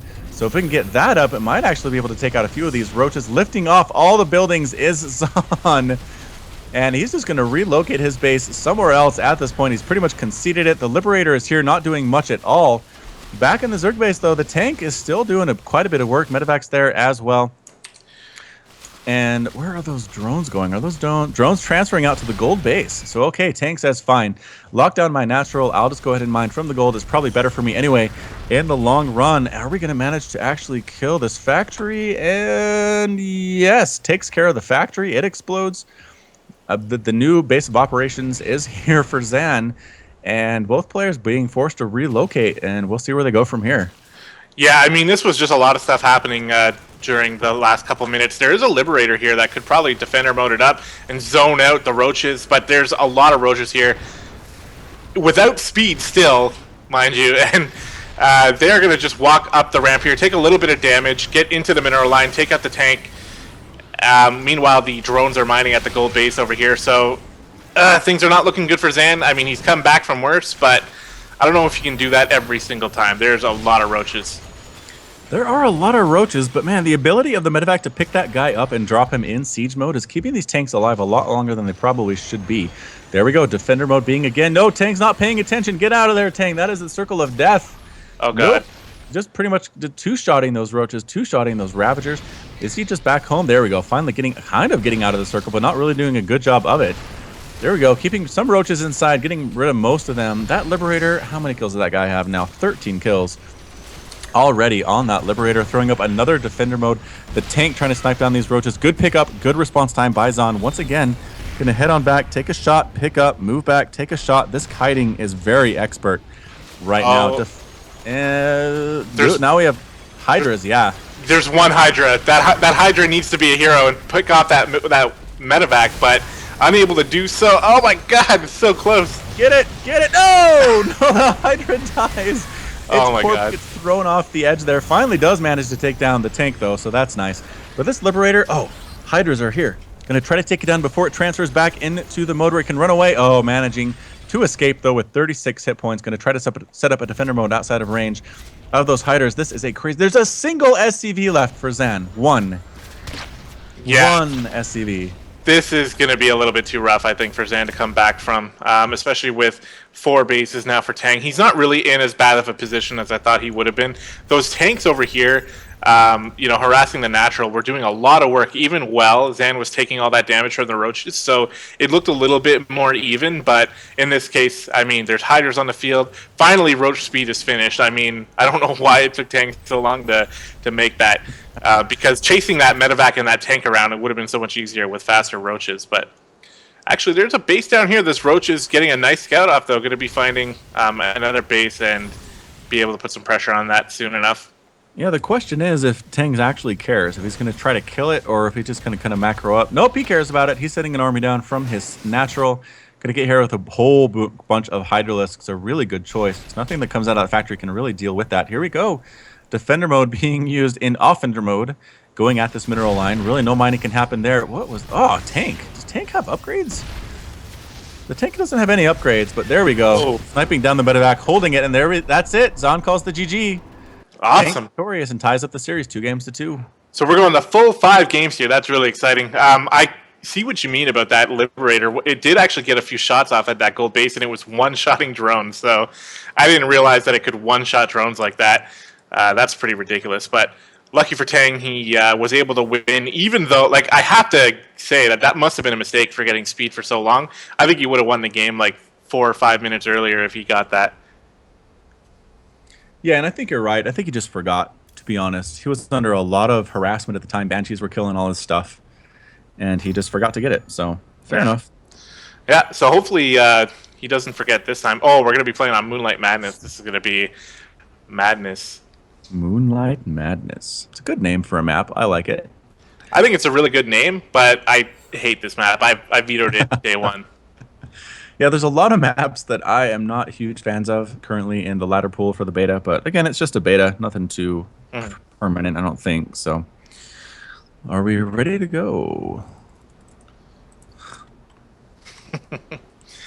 Looks like it. So, guys, we are moving into match number 5 in this best of 5 series. It's been a really exciting one. It's actually lifting my spirits a little bit when thinking about Legacy of the Void, because there is just a metric ton of action all the time. But maybe that could be attributed to the 2 players that we're casting. But I don't know. It's been really good. So I'm happy that we get to cast a 5th game here.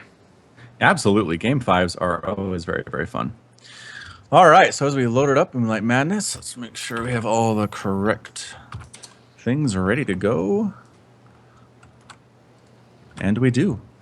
All right, in the bottom left of Moonlight Madness, representing Big Boy, currently tied 2-2 with his opponent. It is the red Terran player, Zan. And in the top right corner of Moonlight Madness, it is the blue Zerg player, or teal Zerg player, spawning for Team All Inspiration. He is Tang. All right, so let's discuss some of the features of this map. There's kind of a lot of craziness. There are 2 doors into your main, which I know Protoss and Terran players hate. A reason to veto the map for sure. There are just a lot of crazy ramps and mineral patches blocking things off, and it just feels like a really experimental map for me from Blizzard. Yeah, for sure. And I think actually, I mean, I know you mentioned Terran players don't like multiple ways into your main, but I think they like this map because of the fact that you can drop on the other side. I mean, the good news is there are at least rocks or debris here blocking the pathway, so early Zerglings are going to have trouble getting in there, although with the drop ability, maybe not quite as much as you would expect from those overlords. But whenever I play on this map, I always get like Hellbat dropped, and it's like it's so hard to defend. So I am a little bit biased, I guess, and I think that Terran players will like this map. But we'll have to see here. what's Yeah, going to be coming out of Zan. Yeah, definitely reasons to like it, reasons to hate it, for sure. But so basically, pretty standard stuff from both players. Orbital command, spawning pool, Reaper, expansion, Overlord, production tab. Looks like nothing too crazy is going on right now. I've always found in elimination games, where it's basically win or go home, that players tend to be a little bit more cautious. We see more macro play. Players don't go for those crazy all-ins because if they fail, I think it's a bad feeling to be like, oh, I was one game away from winning. I threw it away on an all-in that got scouted or got defended really well, and I feel bad about myself. Always better to kind of lose in a macro play. We kind of blame it on any number of things rather than your own failings. So I expect to see both players not do anything super aggressive here in the first few minutes. This Reaper is just going to be a little bit annoying, kind of poking in and out, but I don't expect to see anything too crazy from Tang or from Zan. Yeah, this Reaper has been really good for Zan here in every game, able to pick off a lot of lings and just get that scouting that the Reaper is really meant for anyway. One thing from Tang is we got the speed coming through for the lings and the 3 guys in gas still mining, which is something that I think it was game 1 we saw where, Tang went with that really early. Well, I was going to say Roach Warren, but there's the Baneling Nest. You almost called it. You were close. Yeah, Baneling Nest. So remember all that stuff I said about Game 5s being less aggressive? That was a lie. Tang's going to go for some crazy Baneling play here. And it's just a question of Zan's going to be ready for it. I mean, this is a fairly narrow choke to wall off here. It's not too bad for the Terran player compared to some maps, especially with the help of that little rock formation at the top of that natural choke. But it looks like that's what he's trying to do. He has the bunker. He has the supply depot. The Reaper's not really trying to kill anything. There we go. He scouts out the Baneling Nest, throws out a KD8 charge, making those drones be very annoyed, but not really doing much else. And why is the Queen... Oh, the Queen might have been able to kill that guy, but in the end, she ran away instead. So chasing... Nope. Speedlings are able to take down that Reaper. Here we are, morphing in the Banelings and the Zerglings. Tang wants to win this thing now. I don't know if this has gone well for him when he's gone for this move, but maybe it'll work here in game number 5. And there we go. The Lings come in first. They're going to try to soften up this bunker. A lot of them might actually... Can we get it? It's going to be very close. The SCV's repairing, doing a good job. It's not actually a full wall. The Lings come around that bottom side, get right on in. The Banelings man up crashing against that bunker, and everybody just kind of backs out. Not going to try to get up into the main, just going to try to deny the natural base for as long as possible. Nope. Tang wants to kill stuff. He wants to get up here and take care of these SCVs, but there are too many Marines at the top of the ramp. Now there's a tank. I'm not sure if he knows that it's there, but I think he can actually prevent this. Nope!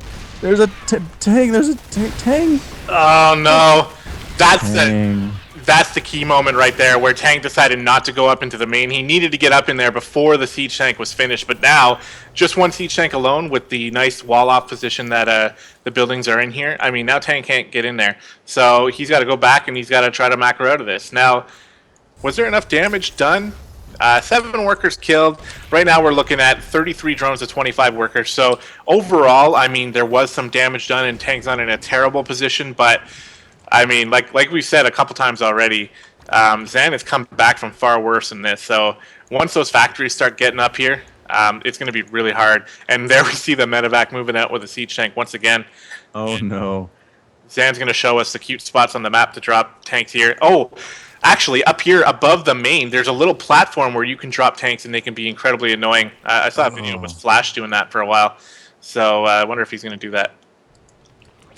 Yeah, it would make sense. Pretty much can't get there with Queens, which is super annoying. Queen taking a couple pot shots off on that medevac and getting a blast to the face from the siege tank for her trouble. Is going to try to get back on that creep. The creep tumor does actually finish, which is nice. For Tang, creep spread can help you in these particular situations. Your Queens have more mobility, and as they're your pretty much first line of defense, you want to have them be able to be as fast as they possibly can. Third base now coming up for Tang. Couple Banshees in production, though, for Zan. He wants to be more aggressive with those Banshees. We have seen his Banshee play is excellent. It is something that I would say he is very good at doing. A full surround on that tank, but no, a good pickup from the midback using that platform you were talking about to take out those Zerglings from on high, and can actually lock down this third base from there, too. Yeah, that's just ridiculous. This third base is not going to be able to get up. And how can Tang actually take out that siege tank? Like, he needs roaches with an overlord for high ground vision, I think, which he doesn't have. He is getting a spire, which I really do like, but it's going to be a while for any mutants or corruptors to be able to come up. So that third base is going to be hard to mine from, even if it does get up. It is. I think that platform might be removed before we get into the retail version of the game, just because it reminds me of the old Lost Temple map in Wings of Liberty, where Terran could just set up tanks on this high ground behind the natural of the Zerg player, and there's nothing that the Zerg could do about it. So I feel like that's kind of the same thing. There's no way that Zerg can reach that. It's a fantastic position. Third base has now been canceled. That's a nice pickup from Zan. And Tang, I think, is probably officially behind at this point. Yes, yeah, all the factories are coming up. They're just finishing now. The third base, or third command center, sorry, is just finishing up too. And Zan is getting into his comfort zone where, I mean, from here, the macro really kicks in. And Tang has problems doing damage against this type of thing, at least so we've seen in this series. So, yeah, I mean, Tang needs to pull something up. He does, but differences we've seen. He's got that infestation pit earlier. He's got mutas out. He hasn't made any mutas this whole series so far, so that I think is a good answer. Getting a Hydralisk in and upgrading to a Hive. So I think he knows he needs those Hive units to deal with this. Ultralisks might be a good choice. Ultras do a really well against tanks as long as they're right on top of them. You can get 8 armor on the Ultras now as long as they're fully upgraded, which just makes them so tanky. So it could be a good answer here as well. Getting those Corruptors with the Spire to deal with any Liberators you see as well. Just I think he has a lot more options now than he did in the last game or the previous games versus Mech. I'll be interested to see what he decides to do with it. Yeah, the only thing, though, is he's on 2 mining bases right now. We're moving up to Hive. So the gas income is really not going to be as high as he wants it to be. Looks like he's scouting out with these 2 mutas. That's all he made was 2 mutas, which I like because he's just trying to clear out that pesky medevac and tank. So now he knows he can take his third base. But that was delayed for so long that, I don't know, I mean, it's going to be hard. It is. It's going to require a perfect composition, just amazing positioning, and then just, I think, a little bit of luck for Tang to win the next engagement that's going to happen, because Zan is going to have that full mech play. He has so many factories. His third base has now landed, which is nothing you want to see. A couple more. There we go. That siege tank harass again. Here at the natural, the Lings try to finish off this tank. Oh! Zan wasn't paying attention. Just barely missed it. The medevac has to go home in shame, having lost a siege tank, and have to report that on her taxes to the Terran government, unfortunately. But yeah, the Mutalisks are here, more defensive. I'd like to see the Mutalisks be more on the map, taking things down, doing harassment. Missile turrets are being built, recognizing Zan, seeing exactly what he's going up against. Vipers in production now, and again, I think Viper can be a big game changer when going against the composition for Tang. Yeah, it's really going to come down to the Vipers, I think. The Banshee scouting out to third base and even actually doing some damage to it. Drones got to be careful here. There's a whole bunch of drones, but it looks like Zan wasn't too interested in killing them. Now he's switched on to the drones, and drones are going down. Hydra's on the way. They should be able to save a couple of these drones, but so many of them are dying. Yeah, I mean, how many drones have died in this game? 14 total workers have died. It's 57 to 40 total in favor of Zan. He's just in such a tough position. Vipers are sucking off their energy off those buildings. That's what they need to do. He needs energy on those guys immediately. In production, more and more Hydras. I don't know that Hydras are necessarily the answer, but maybe with some Blinding Cloud, we can make things happen. Cyclones now in production for Zan. Yeah, those tanks are going to melt right through the Hydras, but if the Blinding Clouds are good, like you mentioned, then it might be a good choice. They'll also help out against medevacs and Liberators, so that's kind of fine. But it's a little bit of a risky play, I think, to rely so heavily on the Hydras. Yeah, absolutely. I mean, it would take a lot of Blinding Cloud to get all the tanks in this mech army, but looks like we're just kind of passing in the night. Tang deciding to move out at the same time that Zan moves out. Who recognizes what's going on first? It looks like Zan caught a glimpse of something. He's heading over to intercept these units, and are we going to get the tank sieged up is the question. Cyclones being used on everything, that lock-on ability. The tank's fully sieged up, but they're all blinded. Excellent Blinding Clouds from Tang. The Hydra's actually taking down everything on those front lines. All the Cyclones dying, Marines dying as well. And we get the final Cyclone. Yes, we can get it at the same time. All the siege tanks are utterly worthless right now. The Hydras, what are you doing, Hydras? Get them. There we go, going back to take down the final. That was it. That was a huge crush by Tang. Exactly what he needed. And now he's back in control here, I think, in game number 5. That was literally the absolute perfect engagement for Tang. I mean, the way the siege tanks all sieged up right on top of each other. I thought 2 Vipers wouldn't be enough, but when your Terran opponent just hands you a gift like that, then yeah, it's gonna be pretty good. Now he does still have quite a bit of Hydras on the field here, but I don't know if it's gonna be enough to get the kill yet.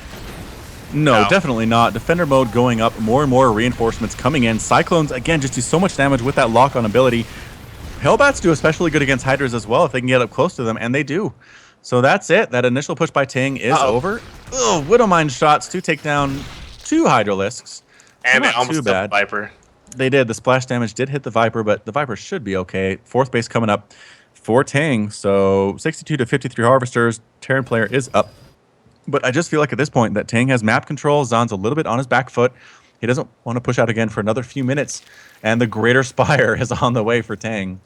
Yeah, that's going to be huge for Tang. If he can buy enough time to get up enough Corruptors and get those Broodlords out, I mean, Zan does not like to build a lot of units that can shoot up. I think we've noticed that. There are some Thors on the map, but not enough to defend against like a big Broodlord force. So that's what Tang is going for here. He's going to drone up another base and then start focusing on Corruptors and trying to get those Broodlords out. And if he can get to that point, then I'm going to be feeling pretty confident for him. But until then, I mean, this macro is so good from Zan. He's got a higher supply than Tang. You know, and Tang is a Grandmaster Zerg player, but this macro is so much higher than Tang right now that, I mean, it's hard to doubt Zan, even if Broodlords come out. All right, so it looks like our Terran player is researching the Targeting Optics upgrade, which increases Cyclone lock-on range from 6 to 9 and locked-on range from 12 to 15. So giving those Cyclones a range of 15 with their lock-on ability that does 540 damage over 14 seconds, and it can move while firing. So one thing I haven't actually seen in my casting career yet is the Broodlord versus Cyclone fight. I think Cyclones can get in range of those Broodlords. Doing 550 damage, I think, is enough to take down a Broodlord. So it might be a good answer. It might not. The Broodlings might mess with the AI enough that it's not really a good way to deal with them. But if there's one thing that Zan has on the ground that could be able to deal with that, it is going to be those Cyclones. Yeah, he's kind of relying on them to take out the Broodlords.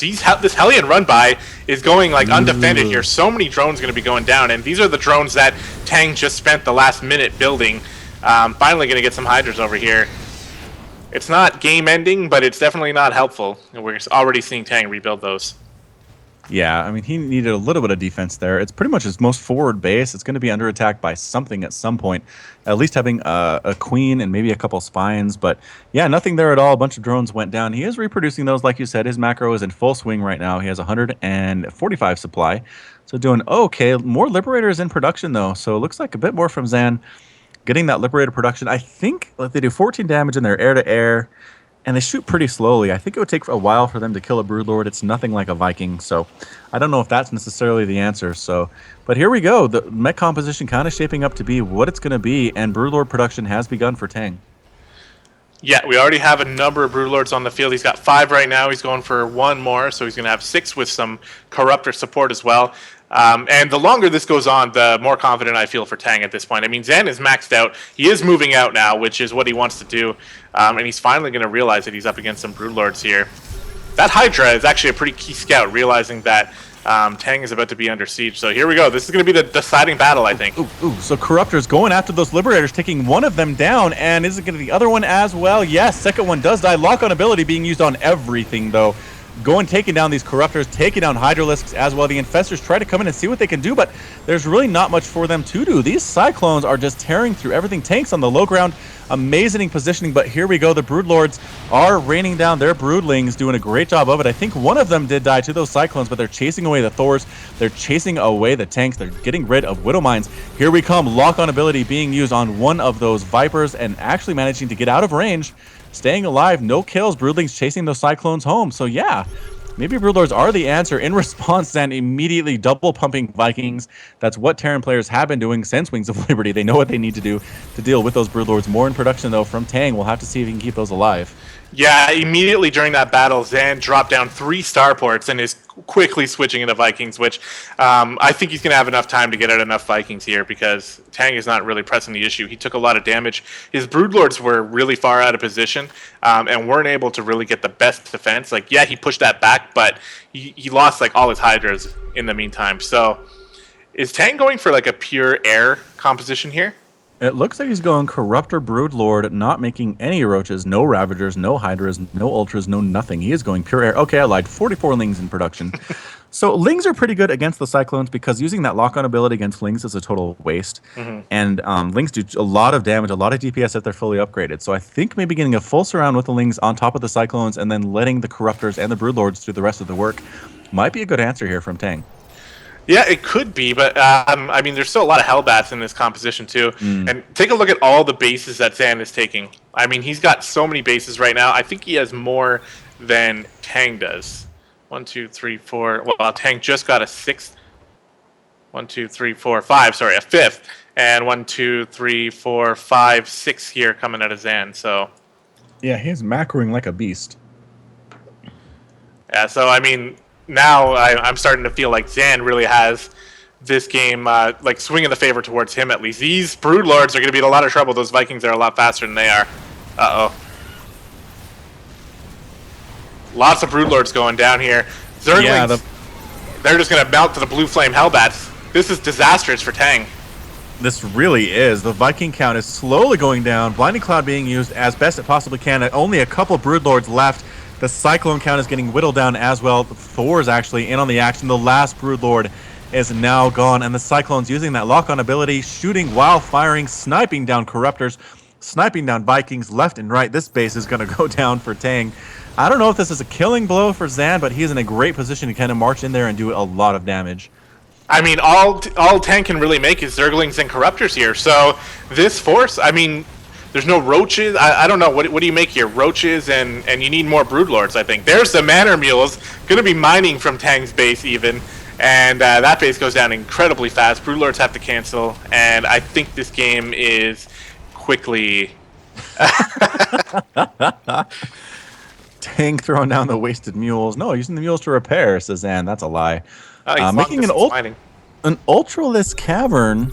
I mean, I guess ultras are good here, but cyclones do a lot of damage to ultras as well. So the lings are going to try to get in, but like you said, the blue flame hellbats just melt every single one of those lings. That base going down. The vipers are at a loss what to do. You can't use abduct. Blinding Cloud isn't really that good either. Parasitic Bomb has no place in this. Gonna try to use the Broodlords and the Lings in on top of there. The lock-in is going down on those Zerglings as well as the Broodlords, though. One Broodlord. No, none of them actually being actually locked onto right now. Trying to get the Vipers down. That's it. Tang calls the good game. Well played. And Zan, after being down 0 games to 1, comes back to win the series 3 games to 2. Yeah, that was a very exciting series. I really hope that in the future we can see like a rematch here, because obviously if it goes to 5 games, it means that anyone can win. So I'd really like to see what happens maybe a couple months down the line between these two players, because they're really evenly matched up against each other. But Zan comes out on top with that awesome mech play, amazing macro. Like that Terran macro is just so beasty, and it made things really, really hard on Tang, and we saw that even more in the last game there. Yeah, I mean, his ability to come back from nothing, to come from a standard play, to just get up a huge army, a maxed out army, is just one of his more impressive abilities. I don't know. I mean, with that Cyclone Hellbat combination, I'm just not sure what you do. I would not be interested to see some kind of a nerf come in on that from Blizzard in the next couple months, but we'll have to see what they decide. But right now, it's kind of a nightmare for Zergs to play against. Yeah, I mean, the Broodlords did a good job, but I mean, Terran's not necessarily known for their tech switches, but even Zan was able to drop down those starports and quickly get Vikings out and then counter them. So we'll see. I mean, I'd like to see some more pro gamers take a crack at it. I know in HOTS, Petraeus was like the guy who really cracked mech when mech seemed unbeatable for a while, although it took incredible micro and very long, annoying games to do it. So we'll see. But as this game lives on for a little bit longer, people will start to work things out. But yeah, I mean, Zan showed us that mech is definitely powerful, and I'm scared to go on the ladder now because I just feel that I don't want to play against that style of play. No, definitely not. Well, all right. Thank you so much for joining us today on our Twitch stream. We'll have the VODs posted to the All Inspiration channel here in the next couple of days, so watch out for those. But thank you so much for watching. This has been FalconPaladin, as well as gdoggcasey. Thank you so much for joining me. It was a lot of fun. Yeah, absolutely. Hope we can do it again sometime. And until next time, our next show match, everybody, again, thanks for watching, and you take care of yourselves.